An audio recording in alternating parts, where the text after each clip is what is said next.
მოგესალმებით მეგობრებო, ვიწყებ მორიგ ვიდეოს, ამჯერად გავარჩევთ სესიის ჩანაწერს, ერთ-ერთი ჩვენი გამომწერის, რომლის სესიები საკანაც გაგურჩევია და პირველი რასაც მინდა ყურადღება გავამახვილო, ეს სესია არის ჩაწერილი ცოტა დაბალ ხარისხში. ანუ OBS-ით არის ჩაწერილი და OBS-ი თავის იმაში ნასტროიკებში default-ზე აქვს დაყენებული 720 ფორმატით იწერს რა. და აქედან ფაილიდან setting-ებში თუ შევალთ და ვიდეოში გადავალთ, აი ხა ჩემთანაც მე არ ხმარობ OBS და ეს 720 არის დაყენებული და აქ შემიძლია დავაყენო აი 1080 რა. მივიცე OK და მე ხა ჩაიწერს, წესით უნდა ჩაიწეროს იმაში 1080-ში.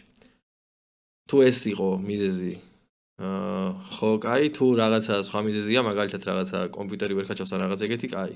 მაშინ დავიწყოთ ეგ ამბავი. ისე მაინც უბრალოდ გაჩვენეთ ეგ რა. უბრალოდ ოპონენტების ნიკები არ ჩანს და დიდად არც გვაინტერესებს რა ერთ სიტყვით რა. კაი, მოდი დავიწყოთ ახლა და თავარია კარტი ჩანს და ფსონები და გამოვერკვევით რაღაცნაირად.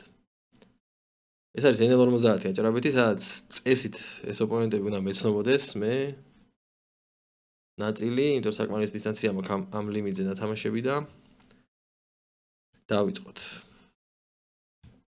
ცოტა სიჩქარეს მოვუმატოთ, მოდი 1.5 სიჩქარით. წავიდეთ, 9 საათიანი ვიდეოა და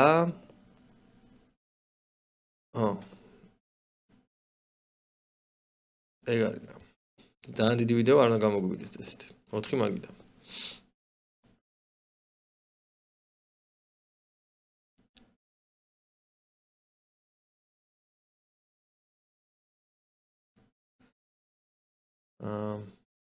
ხა როგორც ხდები, იასამნისფერში აქ რეგულარები იქნებიან მონიშნული წესით. იმიტომ რომ ეს მეგონი ერთი და იგივე ნიკია. ერთავს. ხო.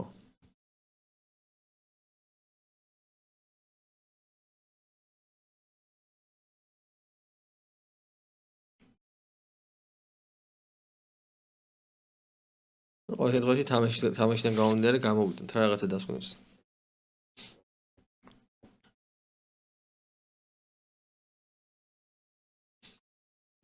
ცხინარიანი დავარეიზეთ. მივიღეთ call-ი big blind-ზე. ანუ flop ისეთია, სადაც დაჩეკვაც შეიძლება და აგრესიის გაგრძელებაც.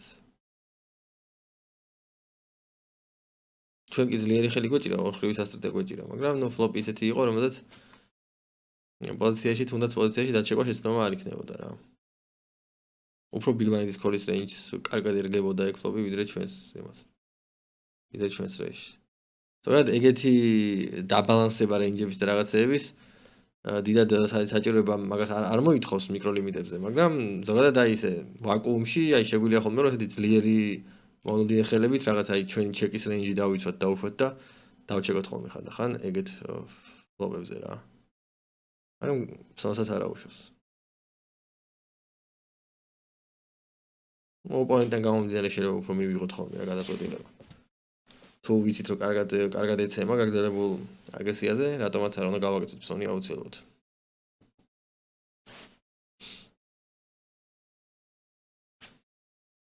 ტუზდამა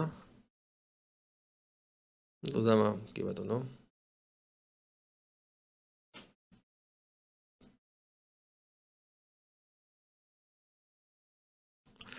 ტუზდამა ცოტა პატარა საიზინგითაც შეიძლებოდა აგრესიის გაგრძელება, იმიტომ რომ ძალიან ისეთი მშრალი ფლოპია და თან კი რაღაცა გაჩოტები, რაღაცა ფლეშ დროები ჩანს მაინც ამ ფლოპზე, მაგრამ პატარა საიზინგით ჯობდა ჩემი აზრით აგრესიის გაგრძელება, იმიტომ რომ ცოტა უფრო მარგინალურ კოლებს მივიღებდით ხოლმე რა და ესე ძალიან დიდი ფოლდოქვითი შევქვენით ჩემი აზრით.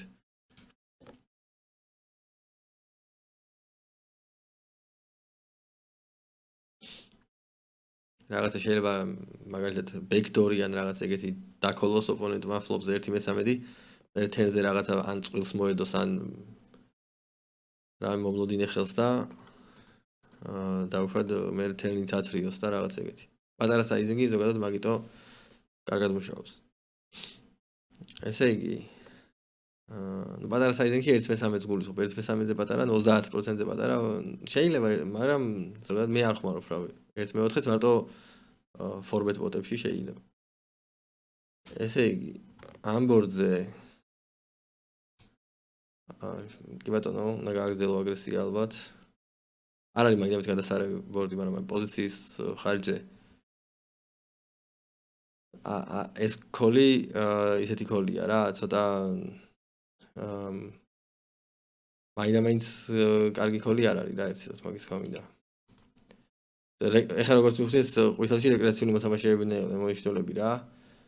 რუიანმა ძალიან ბევრი რამე დახურა. ნუ ფლეში დახურა პირველ რიგში, რაღაცა გაჩოტებიც დახურა, რაღაც ეგეთებიც. ნახევარი ბანკი გამოვიდა ოპონენტი, ხო ნახევარი ბანკი ნუ არ არის ესეთი საიზინგი, რომ დავუშვათ რაღაც ძალიან ძლიერ რეინჯზე მეტყველებდეს, ალბათ ფლეში და ფლეში ალბათ ცოტა დიდი საიზინგით გამოვიდა, ხო ნახევარი ბანკის დაკოლა ალბათ შეიძლება. აი დიდ საიზინგს პოტბეტს ან რაღაც ეგეც არ დავქოლავდი რა, ეგეთი ვარიანტი. ნახევარი ბანკის დაკოლა ალბათ შეიძლება რა.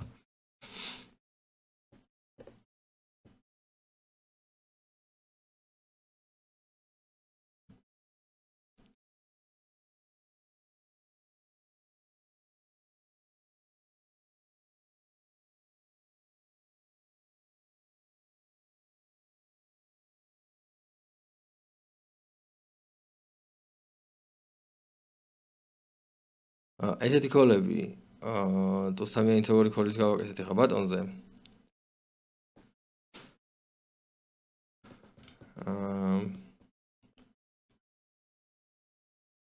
კი, იმის გათვალისწინებით, შემადგენლობების გათვალისწინებით, რომ მაგალითად რეკრეაციული მოთამაშე არ ეიზებს მირეიზით და დავუშვათ ბლაინდეზეც გვეგულება რეკრეაციული მოთამაშეები, შეიძლება რომ პლუსავო იყოს რა. მაგრამ აი მაგ ფაქტორებს მოკლედ ძალიან ისეთი აქტიური ყურადღება მივაქციოთ. თუ ბლაინდერზე მაგალითად ზიან რეგები, რომლებიც მათ შეიძლება სკვიზები გააკეთონ აქტიურად, მაშინ ესეთი ტუსამიანი ჯობია რომ ოპონენტის იზოლირება მოვახდინოთ და უბრალოდ რაღაცა 6-7 ბლაინდი რეიზით რა.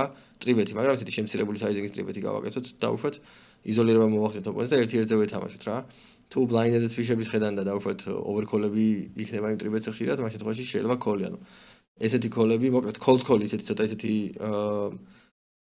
ესეთი საკითხია, რომელიც ძალიან ოპონენტებიდან გამომდინარეობს რა. ვაკუუმში როცა დავუშვათ ესეთი მჭიდრო შემადგენლობებში თამაშობ, სადაც აი მაგალითად 5 რეგი და 1 ფიში ვხედავთ მაგიდასთან, როგორც წესი ძალიან პატარა cold call-ით თამაშობთ რა, მაგრამ როცა ბევრი ფიშები არიან, კი შეიძლება ხოლმე ესეთი ხელების და წყვილების შეყვანა cold call-ებით. ანუ მინუსავი არ იქნება. აქ ერთ-ერთზე კონფლიქტი რა, კონფლიქტი. არ მომწონს სიმართლე რა თქვა, ესეთი კონფლიქტი არ მომწონს. თუ დავუშვათ ოპონენტი ფიშია და არაფერს არ ყრის სიტყვაზე, ჩვეულებრივ შეიძლება დაყარო სხვადასხვა ფერის ხიანვიანი small blind-ზე, ანუ არანაირი პრობლემა არ არის. სხვადასხვა ფერის ხიანვიანი, ანუ დაყრა არაფერ პრობლემას არ შეიქმნის არანაირად. თუ იცი რომ კარგად ფოლდავს კიდე და რეიზია რა. კონფლიქტით თამაში უპოზიციოდ რჩები ინიციატივის გარეშე, პოზიციის გარეშე, ყველაფრის გარეშე და აი ზოგადად ეს კონფლიქტების სტრატეგია, ანუ ერთ-ერთი ლიმპების სტრატეგია მე არ ვიცი სიმართლე რა თქვა რა, არ მისწავლია. უფრო high stakes-ზე არის რა, ასე ვთქვათ, უფრო high stakes-ზეა აქტუალური, იქნება გამომდინარე რომ იქ რეიქის წნეხი პატარაა და თან ხო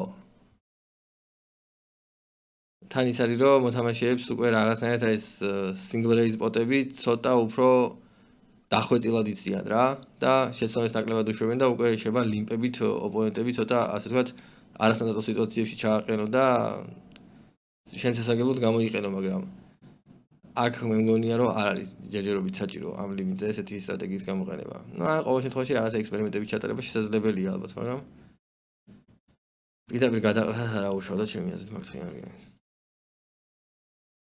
და ესეთი რა ნიშნულოვანი და კატასტროფული ნიშნულობა მაგას არა აქვს რა თქმა უნდა.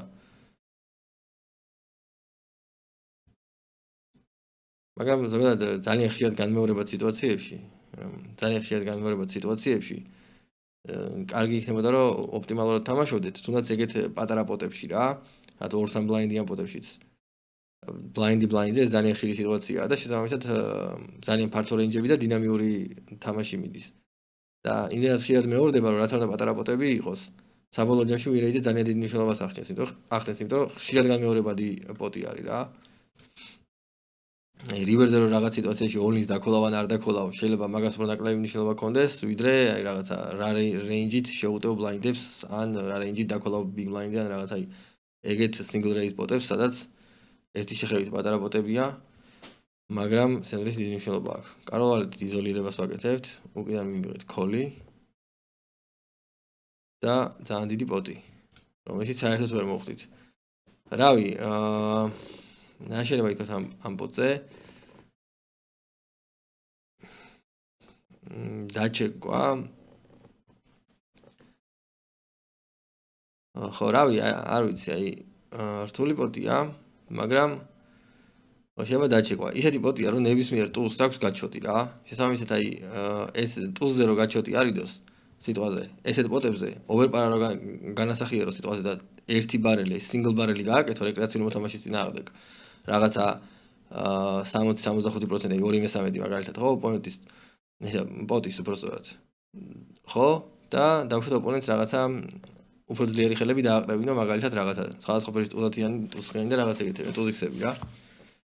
ეს კარგია ხოლმე, მაგრამ როცა ტულზე გაჩოდიდებს, ხო, ფიშებს ტულზები ძალიან ხშირად ყავს, ანუ ფიშის რეინჯში აქ ძალიან ბევრი ტულზი იქნება, ძალიან ბევრი წყვილი იქნება. კი იქნება ბროდვეი რაღაცა დამავალეტები და რაღაც ეგეთები, რომელსაც თუ არ დააყრევინებ, დიდად არ გვეშინია მაგათი, მაგრამ ტულზი რახან არ ეცემა და წყვილი რა თქმა უნდა თავისთავად არ ეცემა, ესეთ სიტუაციაში მე მგონია რომ ჩეკი ჯობია. აი ტულზი რო ეცემოდეს, აქ აზრი ექნებოდა ცოტა ისეთი მოშნის აიზინგით გასვლას რა. ქვემოთ რა ხდება რეიზი კაროლ ვალეტით.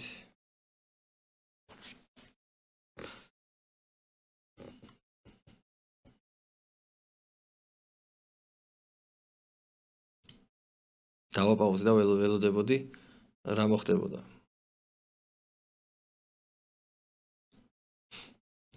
ორი ქოლი მივიღეთ.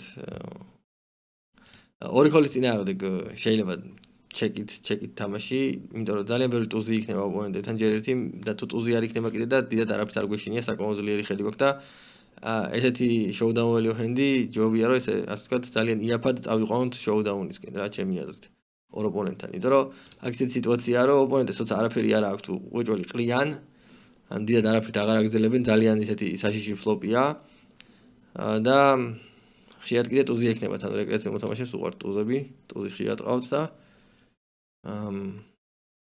მან თუ დაჩეკავ და ისე წაიყვან, შეიძლება რომ დავუშვათ რაღაცა არაფერი ჰენდებისგან რა, მიიღო ხოლმე რაღაცა ძალიან ისეთი პატარა საიზინგით ბლეფები, რაღაც 2-3 ბლაინდი რაღაცა სტაბედის მონახევრიას არგუმენტით ცადონ იმის წაღება, პოტის წაღება, რასაც დაქოლავ და ანუ უარეს ხელებისგან მიიღებ ხოლმე ველიუს და თუ ტულზი ყავთ კიდე და მაგ შემთხვევაში არ დაყრიან რა. ტულს ვერ დააყრევინებ, ტულზი და ანუ როცა რეკრეაციულ მოთამაშეთან თამაშობ და სავარაუდოდ ტოპ წვილი ყავს, ეგის სიტუაცია, სადაც პირიქით ველიუბეთები უნდა ქონდეს ძალიან ბევრი. ეს კაროლათიანი ყველა რეინჯი ფოლტია.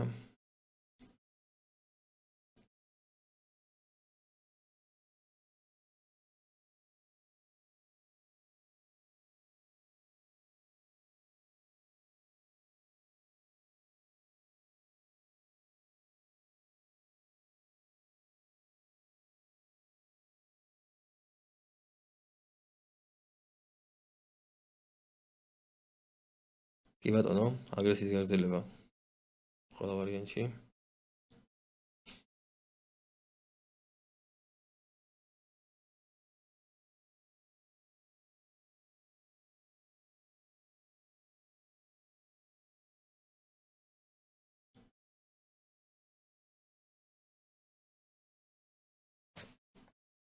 აბა რა ხდება?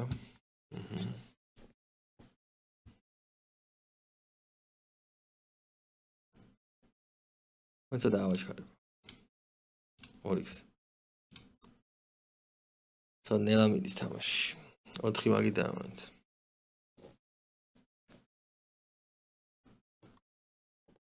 ეს ძალიან კარგი ფლოპია აგრესივი აგრძელებისთვის. ეგეც სავარაუდოდ. თან გაჩვეთი გვაქვს, თან ორი ოვერკარდა გვაქვს. აქ მეორე ბარელი თავისუფლად. ორჯერ გაწოლებულ ბორდზე ხა აქ რივერის დაბლეფას აზრი არა აქვს ჩემი აზრით.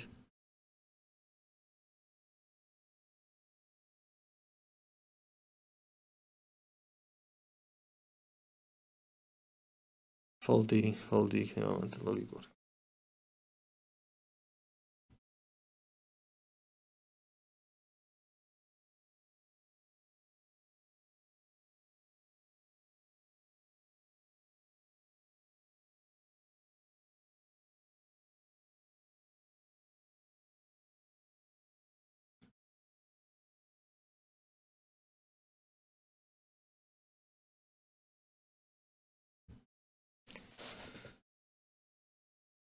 ტოსკაროლი ხა თავისით თამაშობს. მანდ მე არ გავიდოდი არავითარ შემთხვევაში. ძალიან დიდი ფოლდექვითი იქნება მანდ.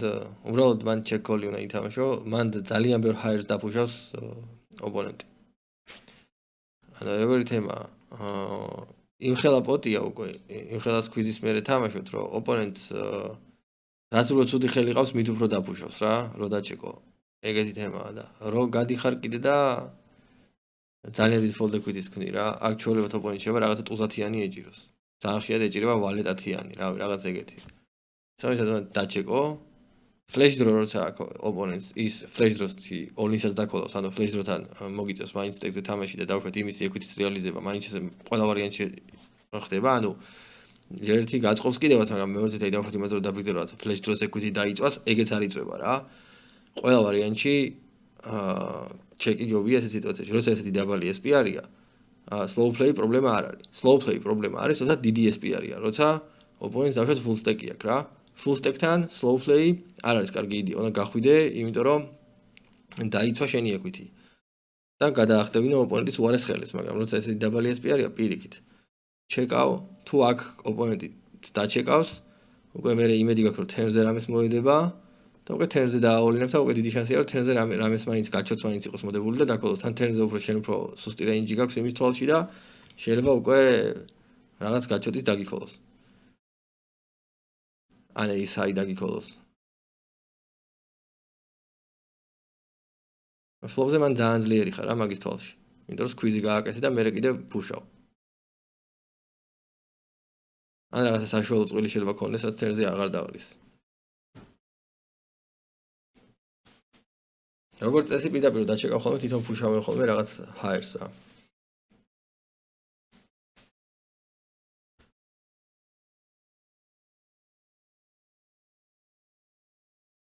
მეორე ბარელი მან არ იყო კარგი იდეა ჩემი აზრით, კი ბატონო, check fold-ი. როცა ეგეთ პატარა სტექსზე თამაშები, როცა რეკრეაციულ მოთამაშეზე თამაშები.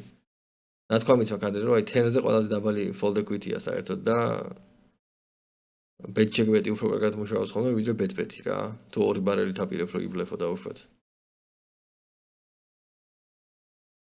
რაღაცა მონოდინე ხელები ძალიან ენანება დასაყრელად რეკრეაციულ მოთამაშეებს. იმიტომ რომ მაგისთვის თამაშობენ, რომ რაღაცა აწყონ რაღაც კომბინაციები, იმიტომ რომ ინტუიციურად ადამიანს პოკერის ასე ვთქვათ თამაშის აზრი ესმის ეგრე, რომ რაღაც კომბინაციები უნდა შეაგროვო და სილოსო შეაგროვოს ეს კომბინაციები რა. ეგეთი მომდია. თუ სტრატეგიას არ ისწავლის, სავარაუდოდ უმრავლესობა ადამიანები ეგრე აღიქვამენ რა თამაშს.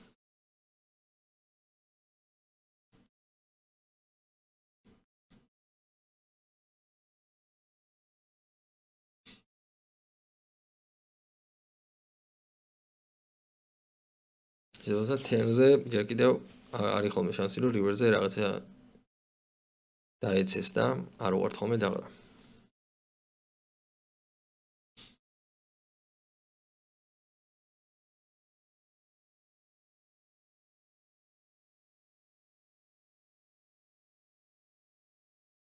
ოთხი მაგიდა. საკმაოდ კარგი რაოდენობაა მაგიდების. ჩემი აზრით. მან კოლი ჯობდა ის კი ბატონო ძალიან ისეთი მშრალი ფლოპია რომ ოპონენტს არაფერი არ კონდეს. პოზიციოთ მან ხო, ოპოზიციად მან დაქოლვა აღარ გამოდის, იმიტომ რომ რივერის დაჩეკვა გიწევს და შევა უკან დაგიჩეკოს ოპონენტმა ძალიან ხშირად. შესაბამისად, თერზე ყველა ვარიანტი რეიზი უნდა, მაგრამ აი საიზინგი ვერ დავინახე. 50-ია საიზინგი? ხო, აქ ვფიქრობ, რომ 50, აი ოპონენტს გააჩნია ვინ არის ოპონენტი რა. თუ ოპონენტი მეტნაკლებად, ასე თქვათ, ცოტა ესეთი მოთამაშეა, ადეკვატური, all-in ჯობია აქ, ჩემი აზრით. პირდაპირ.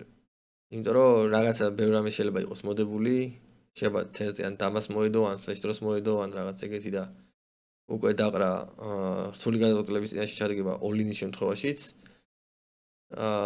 და 50 რეიზი ძალიან ძლიერი ჩანს რა. და მაგალითად აი რაღაცა ფლეშ დრო ეჭიროს ან რაღაც ეგეთი, შეიძლება დავუშვათ უბრალოდ დაქოლოს, თავისი ფლეშის რეალიზება მოახდინოს და რივერზე ჩეკ-ფოლდი ითამაშოს. ჩეკ-ფოლდი აღარ მოუწევს, ან უბრალოდ ფოლდი. შესაბამისად, პირდაპირ all-in ჯობდა, რომ აი ფლეშ დროები მათემატიკურად წამგებიან სიტუაციაში ჩამდგარიყვნენ და დავუშვათ თან ესეთი ძლიერი რეინჯის დემონსტრირება არ გვეჩვენებინა და დავუშვათ ოპონენტს ეფიქრა, რომ თუ დავუშვათ თვითონ ტუზები ყავდა, ხა ამ შემთხვევაში ტუზები ყავდა, მაგრამ ან ტუზები ან ტუზდამა ან კაროლდამა რაღაც ეგეთიც ეყოლებოდა, ეფიქრა, რომ შეიძლება ჩვენთან ყოფილიყო ფლეშ დრო ან რაღაც ეგეთი რა, იმიტომ რომ პირდაპირ აგრესიულად გავათამაშეთ. ფუშით. ნუ რაღაც მოეფიქრებინა რა, ასე ვთქვათ, რაღაცა მოლოდინე ხელები ჩვენთვის და ნუ კოლზე დაეთანხმებინა რა საკუთარი თავი. ესეთი რეიზი ძალიან ძლიერი რეინჯის დემონსტრირებაა, უფრო ძლიერი ვიდრე all-in-ი რა. შესაბამისად, თუ ოპონენტი მაგნეს არ ფიქრობს თამაშზე, შეიძლება რომ რაღაცნაირად აი პროვოცირება მოახდინოთ და ვთქვათ ოპონენტისგან რაღაც მარგინალური ქოლების, მაგალითად, როგორც არის რაღაც დამაიქსები ან დავუშვათ ხელში ვალეტები ეჭიროს, ან ცხრიანები ან რაღაც ეგეთი და რახან ესეთი პატარა საიზინგია რეკრეაციულ მოთამაშემ შეიძლება მაინც დაქოლოს და იფიქროს, რომ აქვს და კარგი შანსები. მოკლედ აი ესეთი ასე ვთქვათ ექსპლუატაციური, ესეთი ასე ვთქვათ ძალიან ღია ექსპლუატაციური თამაში მარტო ძალიან სუსტ მოთამაშეების წინააღმდეგ არის გამართლებული ჩემი აზრით.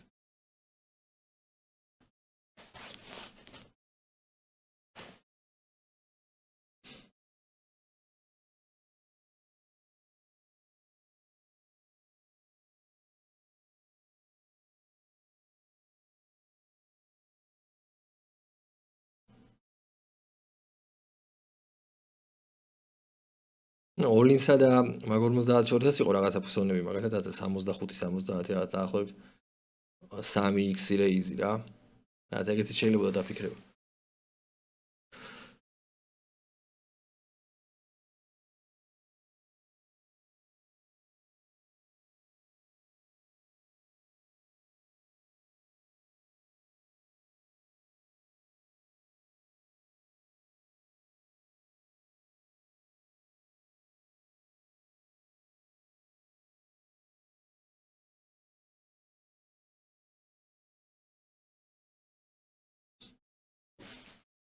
აბა რამდენი ხანი? ნახევარზე მეტი ვიდეო გავიარეთ.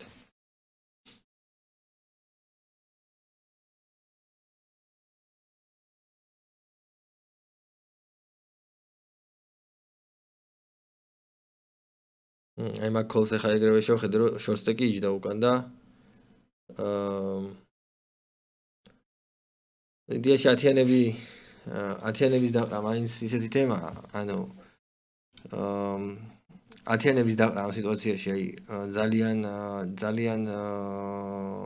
ტაიტი თამაში შეიძლება მოეჩვენოს ვინმეს ჩემი აზრით, მაგრამ უბრალოდ ოპონენტის ზომა, ფსონის ზომა ისეთია, რომ აქ ეგრევე რომ ჩვენ დავკოლავთ ამისი ფუშის მერე რომ ამან შევა ფორბეთი გააკეთოს ძალიან ფორბეთი კი არა, უკვე 5-ბეთი გამოდის, ანუ ძალიან აშკარაა ეს რაღაცა და აი ესეთ სიტუაციაში ექსპლუატაციურად დაყრა შეიძლება რა.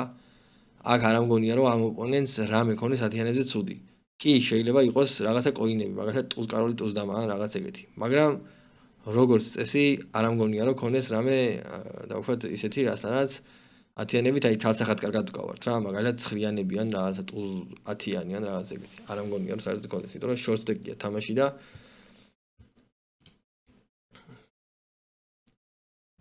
აშკარად დაგეგმილი აქვს რომ კიდე გადაგვარტყას რა. მან უკვე ხა მიბმული ვართ მაგაზე, რა თქმა უნდა, ვქოლავთ. კარგია რა 1000-ს მოვედეთ, აი ნახოთ აბა ერთი რა ყავდა. წავედით სტეკზე. ნუ გასაგებია რომ ორი დამაყავდა რა. ანუ ესეთი სიტუაციები, ანუ პოზიციები არის ძალიან არადინამიური რა. ჩვენ ვართ პირველი პოზიცია, მეორე პოზიციიდან მივიღებთ ქოლს და მესამე პოზიციიდან ვიღებთ ქვის რა. ზოგადად ძალიან არასასურველი სიტუაციაა ათიანებისთვის ეს. პოზიცია არა გვაქვს და როგორც წესი ჩვენზე ძლიერ რეინჯს ვეთამაშებით. მაგრამ მიხედვით ეგეთი საშიშროება არსებობს, რომ აქედან ქოლის დასამს მივიღოთ ფუში, იმიტომ რომ ოპონენტი არის შორტსტეკი, ხო? შეიძლება რომ ათიანები გადავყაროთ და ისე ჩვეულებრივად ქოლს არ აუშვოს.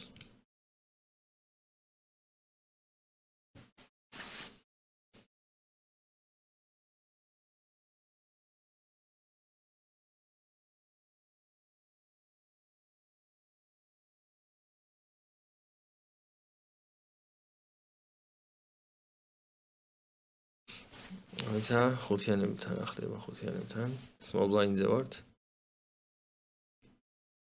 ლიმპი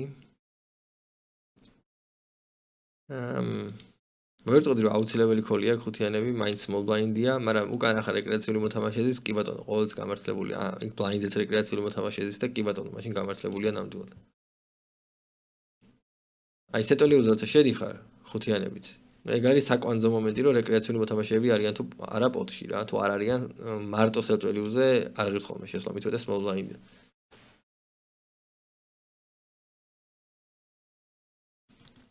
ესე იგი ფლოპი დავჩეკეთ რა თქმა უნდა ჩვენი არ იყო აგრესია თერზე გავდივართ კი ბატონო რივერი ოლინია რა ჩვეულებრივად გასაგებია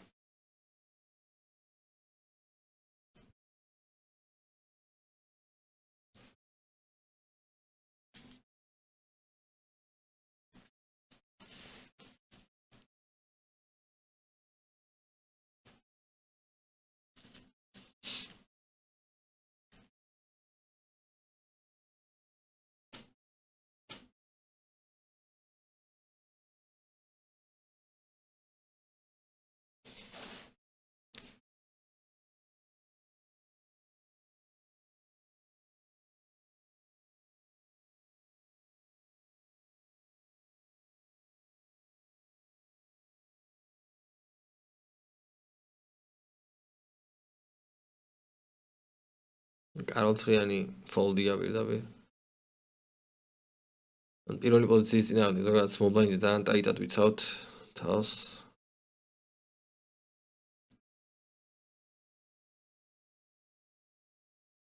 კარლ ვალეტის დაყრაც არ არის შეცდომა. ის შორტსტეკის გათვალისწინებით მან ტრიბეტზე. ტრიბეტი გავაკეთებინა, ანუ შევაპრეფილ პოლინის თამაში მოგვიწიოს მაგდას და ესამისად ფოლდი ჯობია.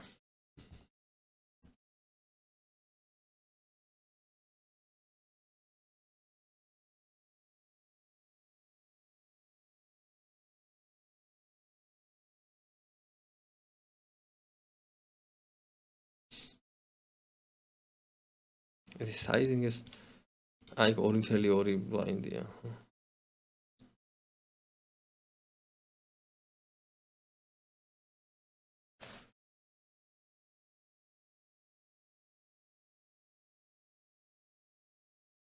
ბატონიდან ტრიბეტი ათიანებით.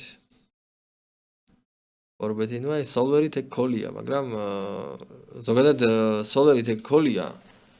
პოზიციაში ათიანები ამ სიტუაციაში ფორბეტზე, მაგრამ სიტუაციათა მიიღო რა გადაწყვეტილება ხშირ შემთხვევაში ანუ რეგულარულ საკაფორბეთებს ნუ რეგულარი არა იდეაში ნებისმიერ შემთხვევაში რა ფორბეთი როცა მოდის აჭარაზე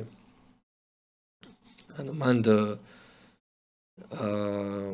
ძალიან ხშირად არის ხოლმე ხელსაყრელი ათიანებით რაღაც ექსპლუატაციური ფოლდების თამაში ანუ ოპონენტებიდან გამომდინარე უნდა დავაკვირდეთ მაგას. ხა ამ ოპონენტს ვერ ხედავ ვინ არის, მაგრამ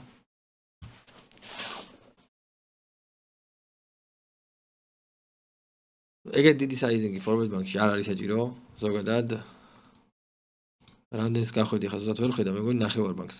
1/4 ზოგადად საკმარისია ხოლმე და ნუ 30% დაახლოებით ფორმატ ბანკებში იმისაც რომ ისეთი SPR-ი შექმნა რომ თერნი დაფუშოს შესაბამისად ძალიან დიდი საიზინგის აზრი არ აქვს, იმიტომ რომ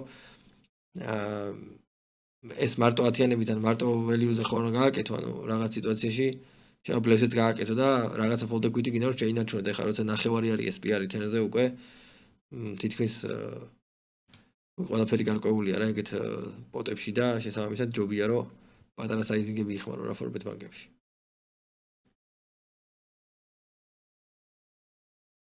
როცა single barrel-ს აკეთებ, დაუშვათ როცა თერზე გაგრძელებას არ აპირებ, ხო? მაგ შემთხვევაში შეიძლება რომ დიდი საიზინგი იხმარო, დაუშვათ ბლეფობ რა, ერთი გასვლით და თერზე უკვე ვნებდები, ხო? მაგ შემთხვევაში შეიძლება ცოტა მოუმატო ხოლმე. საიზინგი დაუშვათ ესე ექსპლუატაციურად ისევ რა, რეკრეაციულ მოთამაშეს წინააღმდეგ ან მაგალითად ისეთი რეგების წინააღმდეგ, რომელსაც უყართ ეგრე დანებება და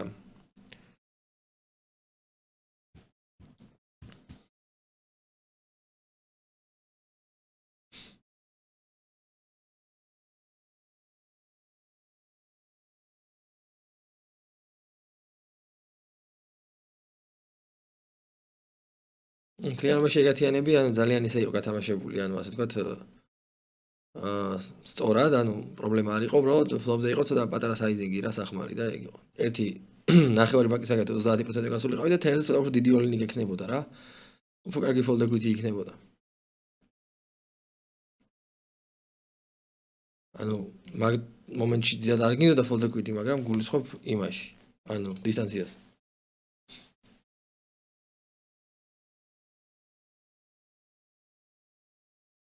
მაგალითად მანდ ხა ხო იდეაში ათიანების გარდა ასე ვთქვათ ფორმატები იქოლება რაღაც ერთი ფერის ტუზვალეტით, კაროლდამით, ტუზდამით და რაღაც ეგეთებით.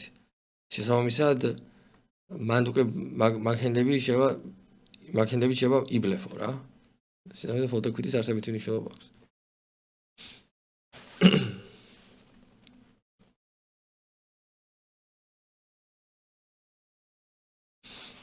მოიცადეთ კაროლ ცხრიანის დარიგებას შევხედოთ. იზოლირება კი ბატონო.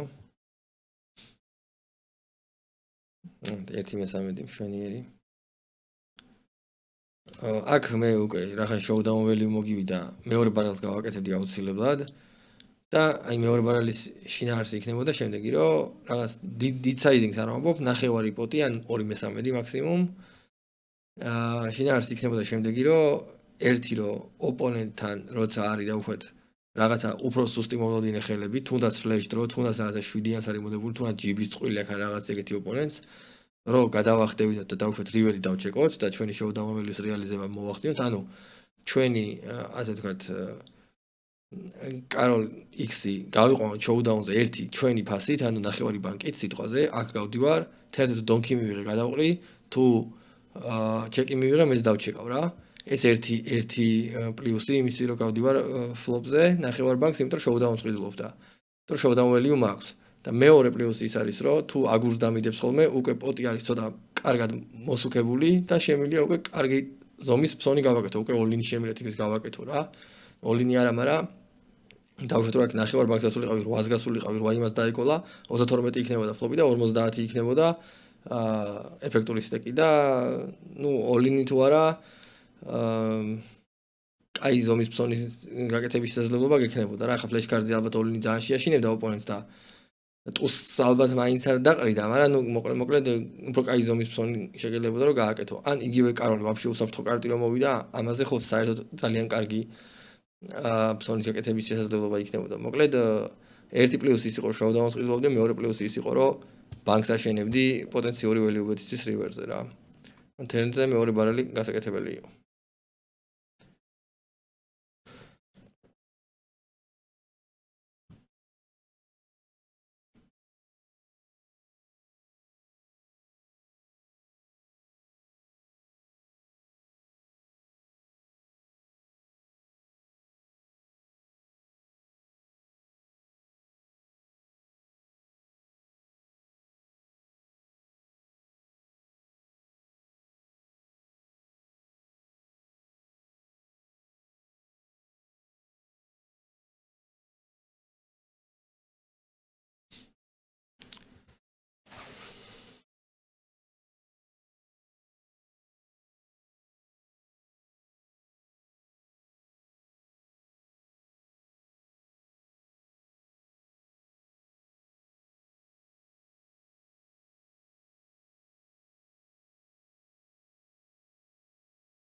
რიგვერზე ხა მან ველიუბეთი აღარ გვაქვს.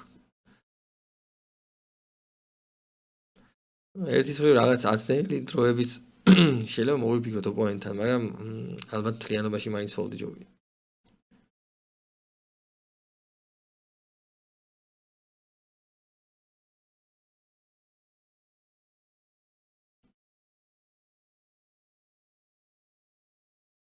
თუმცა ორი ოპონენტი შეიძლება მაინც გასვლა. ზოგადად ორი ოპონენტი როცა არის, მაინც ცოტა მაინც კარგი ფოლდეკვითი არ აქვს ხოლმე და დაჩეკვა შეიძლება ხოლმე ეგეთი გაჩვეტების და რეალიზება რა.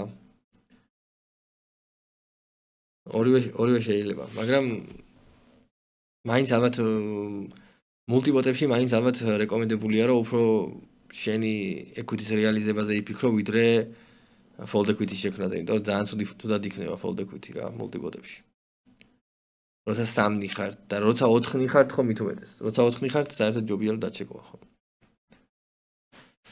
კი ბატონო, მორჩით ჩვენი დღევანდელი სესია. შეჯამების სახით რა შეიძლება ითქვას? ისეთი არაფერი ჩვენ უკვე აჭარაზე და ლიდერზე, ანუ N50, N20, N50 ამ ფარგლებში სესიები უკვე გაგვირჩევია, ბევრი რამე გვითქვია. ვიცით რა, დაახლოებით აი გლობალურად რა სტრატეგიით უნდა ვითამაშოთ. უბრალოდ კიდევ ერთხელ გამეორდებოდი, რომ ანუ ეს ტექნიკური მხარე თამაშის და აი სტრატეგიული მხარე, რა თქმა უნდა მნიშვნელოვანია და რა თქმა უნდა გამოდევით რომ დავიხვეწოთ ამ მიმართულებით. მაგრამ ზოგადად ამ ლიმიტებზე თამაშის საიდუმლო მაინც უფრო აი ფსიქოლოგიურ ნაწილში დგას ჩემი აზრით, სადაც ადამიანები ვიტილტებით, მე ტილტში ვიღებთ რაღაცა ცუდ გადაწყვეტილებებს და ასე ვთქვათ, ის დადებითი მატმოლოდინი რაც გვაქვს ამ ლიმიტებზე ხშირ შემთხვევაში, თუ მეტაკლებად ადეკვატურად თამაშობთ, მე შეიძლება გავანიავოთ ხოლმე გატილტულზე და დაუნსვინგები ვერ ავიტანოთ ემოციურად და რაღაც ეგეთი რა. შესაბამისად, ეს ამ ნაწილს მივაქცევდი ყურადღებას და იდეაში თეორიაზე მუშაობა, ანუ სწორედაც აი ფსიქოლოგიურ სტრესმედეგობაში კარგად გამოიხატება ჩემი აზრით, იმიტომ რომ თუნდაც აი უბრალოდ რომ რაღაცა ვინმესთან ერთად რაღაც მეწყვილესთან ერთად ადგე რაღაცა დარიგებები გაარჩიო, სესიები გაარჩიო დაუშვათ და უბრალოდ გვერდიდან დაინახო, ანუ შენ თამაში რაღაცა გვერდიდან დაინახო რაღაცა სხვისი თვალით შეხედო საკუთარ თამაშს და მიხვდე რომ მეტაკლებად ან გლობალურად ყველაფერს სწორად დაკეთებ და უბრალოდ დაუნსვინგი გაქვს და რაც ნუ იდეაში ჩვეულებრივი თამაშის ნაწილია, ეს ძალიან ანუ დიდი სარგებელია ჩემი აზრით სულთა ფსიქოლოგიური თვალსაზრისით რა, რაც უნიშნელოვანესია ამ ლიმიტებზე. ხო, რაც შეეხება სტრატეგიას და სტრატეგიულად განვითარებას, იდეაში ჩვენ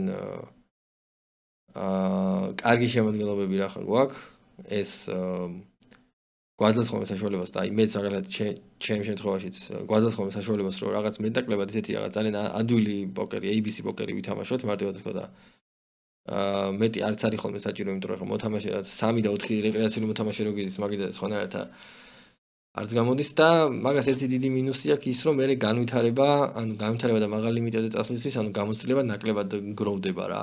ეგ არის მინუსი და იქ მე ან რაღაც მომენტში ცოტა თავიდან დაწყებასავით გიწევს რა, როცა რაღაც მაღალ ლიმიტებზე მიდიხარ ან სხვა რუმში მიდიხარ, ამ საერთაშორისო რუმში, თითქოს თავიდან გიწევს პოკერის თამაშის სწავლა, იმიტომ რომ საერთოდ სხვა სიტუაცია, საერთოდ სხვა გარემოს ხარ მიშვეული და რაღაც ეგეთ. ეგ მინუსია, მაგრამ პლუსი ის არის, რომ ანუ ბანკროლი ცოტა დროზე გროვდება ამ პირობებში, ვიდრე იმ პირობებში რა. კარგით, მოდ დავამთავროთ დღეს ეს სესია და ვიდეო და ჩაწერა და შევხვდებით შემდეგ ვიდეოებში წარმატებებს გისურვებთ.